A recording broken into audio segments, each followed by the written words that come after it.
obviously we fell a little short, obviously, but I mean, I'm not looking at my year as a disappointment. That's for damn sure. Especially, I was put into some positions that I've never played in my career before. Actually, in my life, I've never been a third option in my life.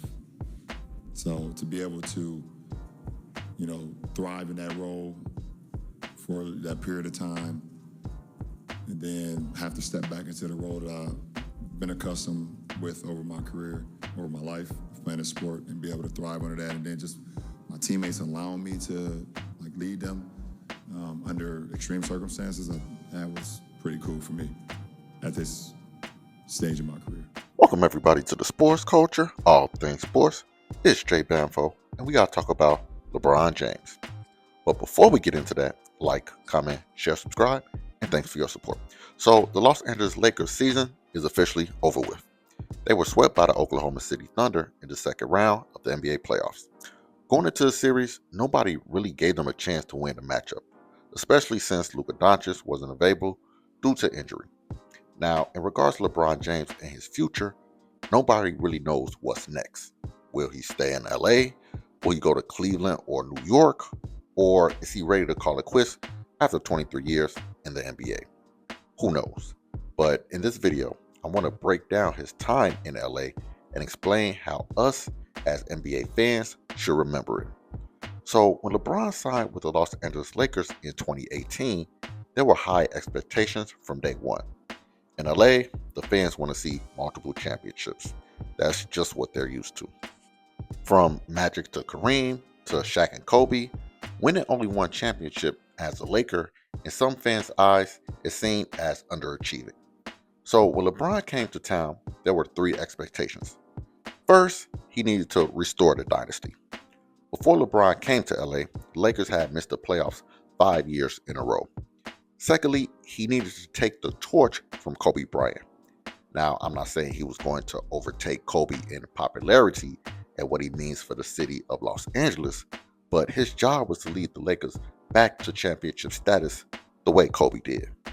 And lastly, like I said previously, he needed to win multiple championships. So we got to address his only championship as a Los Angeles Laker, the 2020 NBA Bubble Championships that happened during COVID. On paper, LeBron did what he was supposed to do. He delivered a championship in only year 2.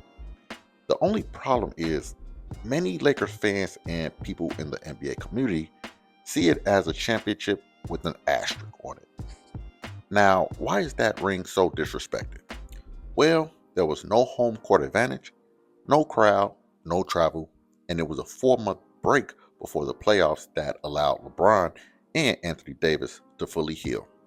Now, if you ask LeBron, he says it was the hardest championship to win, ever.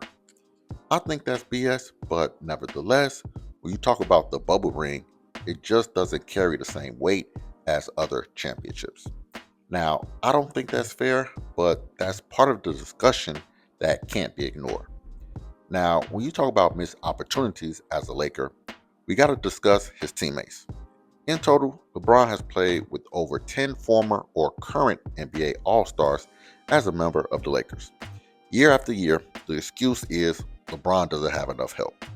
I've always hated that argument. He's had plenty of help, but that's always the number one excuse whenever the Los Angeles Lakers lose.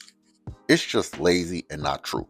So in that regard, yes, his time in LA has been underwhelming.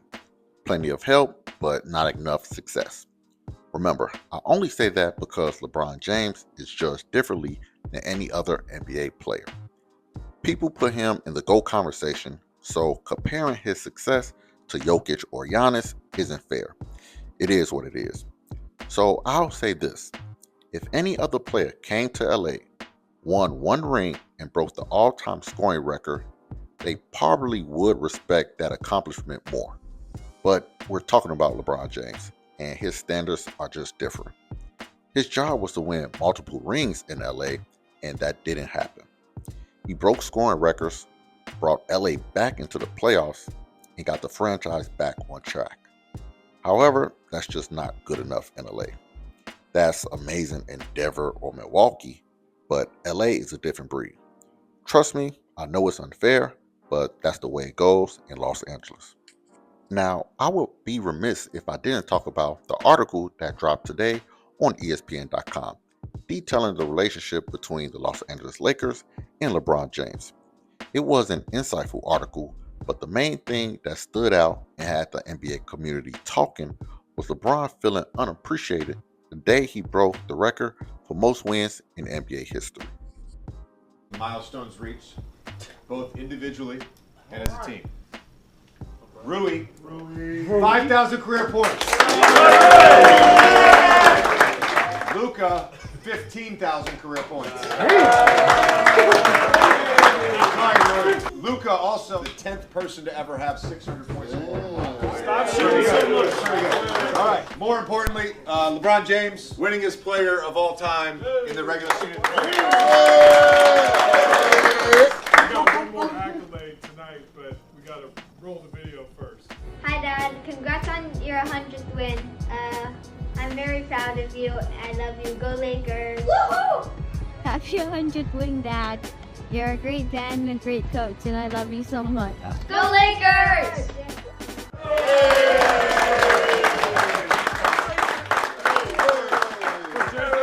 To come in the league and get back-to-back 50-win seasons, first 2 years as a coach puts you in elite category.